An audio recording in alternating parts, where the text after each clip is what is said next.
Good Hello. morning. We're late, so we gotta talk faster and make up time. Is that how this is going to work? No, we just talk real fast.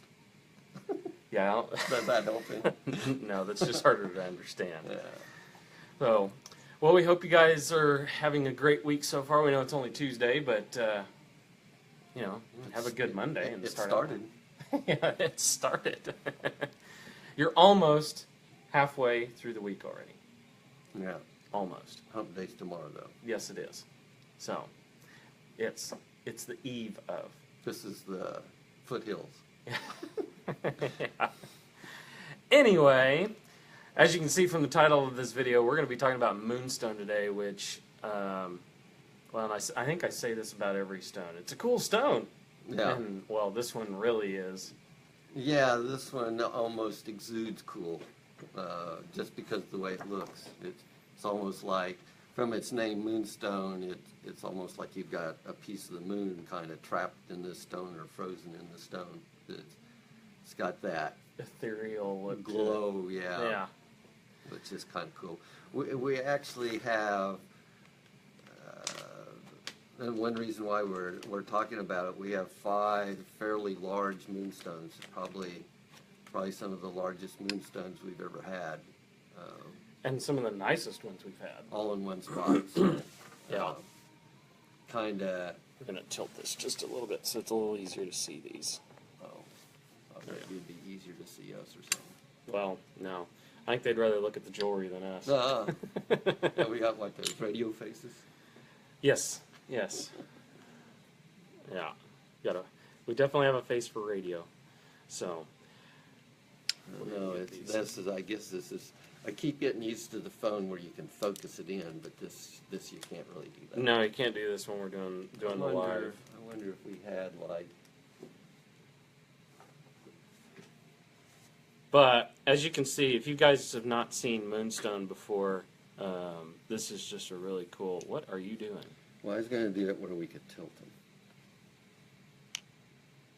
Does that help any? Not really. No. Shucks. Well, what we'll do is we can kind of scoot this forward and tilt it down maybe a little bit further. Oh, there you go. I just don't want that to fall over and then you guys just crash on it. So, yeah. But with Moonstone, this is the only drawbacks with them is they're a little bit soft, and they've got 2 directions of cleavage, which means that they can kind of break in a flat plane. But this is part of the feldspar group, and I know that's not going to mean a whole lot to you guys, but if you've heard of labradorite or sunstone, those are in the same group of stones. Yeah, just a different feldspar. Yeah, and They're kind of like the garnets. Yeah, it's kind of a group of stones that some elements can maybe change just slightly to form a whole different stone and a different, basically a different look or color or whatever. But they have characteristics that are in common, so that's why they're called a group. But with Moonstone, the cool characteristic that they all show is what we call agilurescence. And so with... This is another one of those weird word things. Yeah. How do they come up with all of these? Did they search back through and let's go, why didn't they kind of like moonlight? Wouldn't that have been kind of instead of...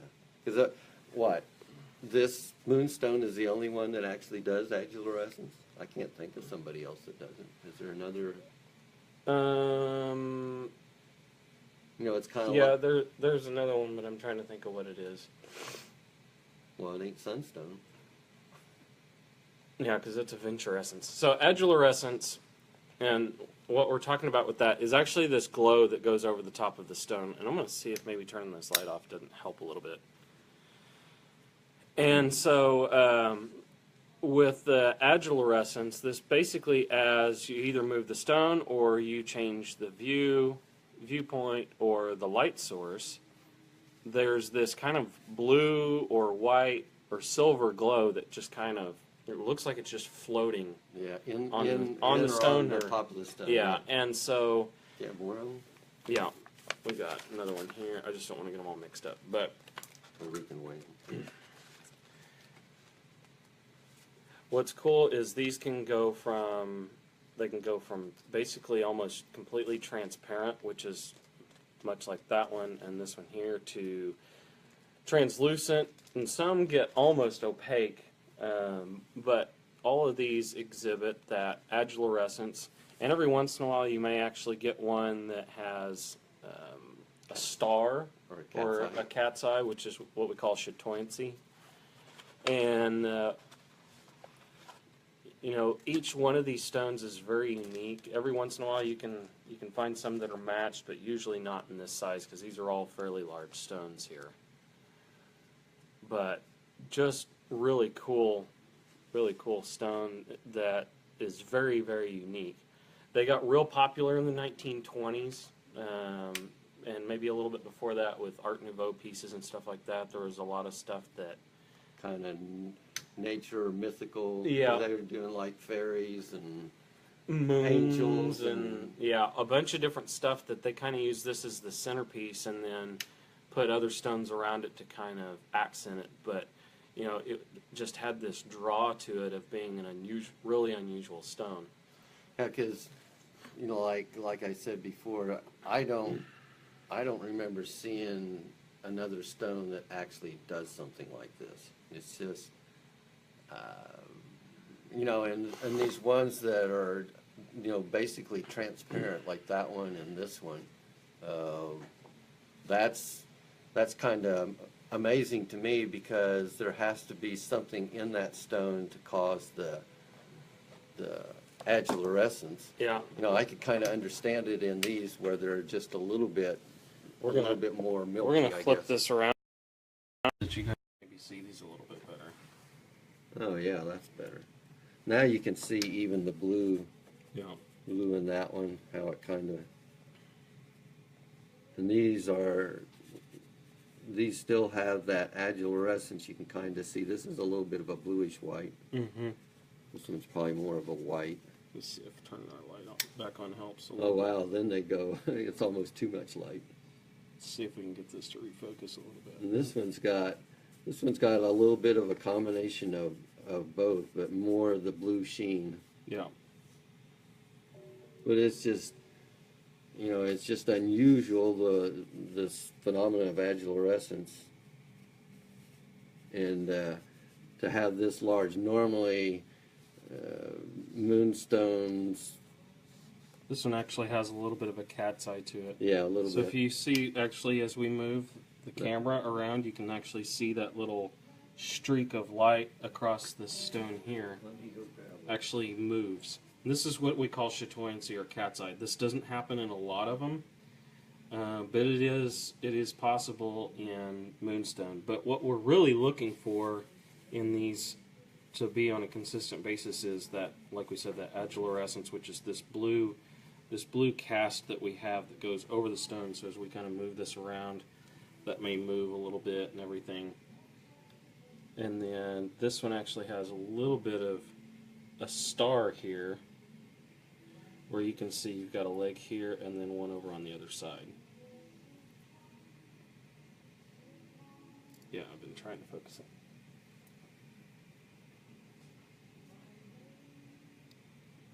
So what's actually causing this color and everything, and oh,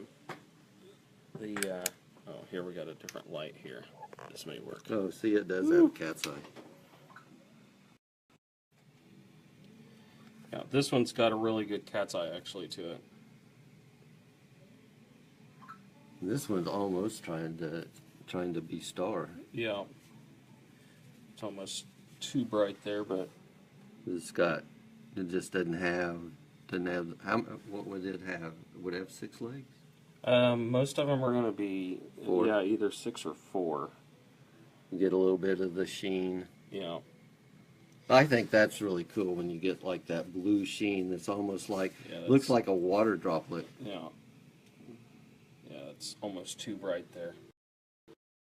But what's causing this color and this agilurescence in these stones is actually separations in layers of the crystal, basically. And it's due to formation whenever these are kind of building up, I guess you could say. They have little separations in these very thin layers, so it's similar to kind of how opal reacts. But what this is doing is it's actually breaking this up over these kind of flowing layers that actually cause that light to kind of give off that sheen or that glow. Oh, I guess And I actually, didn't know that. They So have, it's almost like in the growth planes. Or yeah. And actually, we've got a picture of that. You can actually see, it's kind of maybe difficult to see on the camera, but you can actually see there's all these little bitty growth planes here, and all those are just slight separations during growth. And whenever that happens, whenever the light goes through there, it's kind of bouncing off of those at different angles and stuff, and it's getting a different reflection through each layer, and that's where you're getting that kind of that. It almost looks like it's floating off of the stone or in the stone. You just can't quite tell, but it's real. It's a frozen moonbeam. Yeah. It almost looks like a mist that's just moving in the stone. Yeah. And so, because of It that, should have been used in like Star Wars or something like that. yeah, it probably should have been. Yeah. But because of its ethereal look, it got real popular again in the '60s, and so there was a lot of designs there that incorporated the moonstone to kind of be that real mystical, groovy stone. Mm-hmm. But what's cool is since they are a little bit softer, they can be carved. So some people have taken it real literal and actually carved faces in it, look like moons. Yeah. And that's not in the moonstone world. You want something pretty transparent and a blue sheen, and like that carved one there is a little bit yellow. That's not a preferred color. No. They could be yellow and a brown and maybe a gray. Yeah, almost black in some cases. But you get them real clean, and you can actually get them where they're fasted, and those are really cool. Like I've only seen maybe one ever that was fasted in person, but you can get them matched and make some really cool pieces, like what they've done with this pin. No, almost look like aquamarine there. Mm-hmm. But they just have that glow to them that's really cool. And one reason, like I said, that we wanted to talk about these, I have never had 5 moonstones this size, this quality at one time. And I know that it's probably not on the big pecking order of maybe what people like or whatever, but this is actually a pretty incredible collection of moonstones. So. But just a real unusual stone, something that's kind of gotten lost in the jewelry industry, especially with just the consumers don't ever hear about this, and so this is definitely something that we wanted to talk about because though we know about it and we see it on occasion, we don't have people coming in or asking for this very often. A lot of people don't even know that it exists. Right. And it's just a really cool stone. It'd be awesome to have in your personal collection. And it works well in pendants and pins especially. It kind of keeps them away from earrings, getting a lot of damage or anything. But they also tend to, when they're in those pieces, they kind of catch the light just right, that they're a little bit more noticeable. And so as long as they're set well and in a piece that is not going to see a lot of contact, I guess you could say, then they're actually a pretty safe stone to wear. Most of the time they're really clean. They don't have a lot of inclusions in them.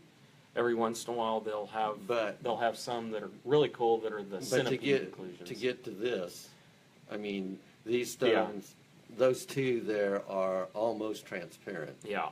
And really clean, and you still have that blue adularescence or flash or whatever you want to call it. Yeah. Not that these other 3 are not equally, but I mean, those 2 are just exceptional stones. And this is, for the most part, almost all. If you do see a moonstone, it's going to be more like probably half carat to 3/4 carat. Yeah, you don't see them very big. Maybe these range from 4 carats to 9 carats. So, Yeah. they're considerably larger than what we normally even see. Yeah. And most of the time, I mean, I don't know that we see a lot of gemstone dealers that deal in moonstone anyways, but if we do need a moonstone for somebody to replace or whatever, normally it's going to be one of the smaller ones, and it does have inclusions in it. And Yeah. it's actually easier to get a stone smaller with no inclusions than what we're doing here with. Yeah, with these really large ones. These are diamond clean. I mean, Yeah. Yeah. This is pretty crazy. The other thing with some of these stones like Moonstone is these sources aren't overly reliable on production. Right now, this kind of quality stuff is coming out of Sri Lanka. There's some that comes out of Myanmar, and two of these are Burmese stones. yeah, and I believe Pakistan is where they're getting some other stuff, but a lot of that is going to be a little bit lower quality, maybe not as clean, and maybe doesn't have as good of agilurescence as what these do. And so, to put 5 stones together like this in one place is pretty exceptional. So, definitely one worth checking out. The camera just doesn't do it justice. No. It's something that you've got to see in person to really, really appreciate what the look of these stones are. Morgan asked what gives some of them a deeper blue hue. I think that's just the way the layers are made up. But it seems like it's in the clearer stones. The ones that are almost transparent. Somewhat. I don't notice it as much, and most of the ones we see, the smaller ones are that grayish, and you see the white, but I don't know that you see much of the blue. And I believe that from kind of what I've seen in our books and stuff is there can be some slight changes in the chemical makeup of that crystal, and if there's just some slight differences in maybe the aluminum or oxygen or silicon or I think there's also sodium, something else that's actually in those that if you change those slightly, it can actually change that. What about that body color. blue ink? No, that's not it. Won't do it. No. But I think actually more importantly what's changing that color and that agilurescence is those layers. And because I've actually seen where they're kind of that milky white and have a really nice blue flash over them, but it's kind of hit and miss. I mean, yeah, I don't think that I've seen. I don't think you see as, and maybe it's just because the body color kind of blends. It's almost like adding gray to blue, so it doesn't look as blue. But these are, I mean, I can see skin through. If I had this on, you can actually see. It's almost like it magnifies. Yeah. So maybe a little bit kind of like what water does. You get the cleaner the water is, the bluer it is, and it's just the way the light comes through the water.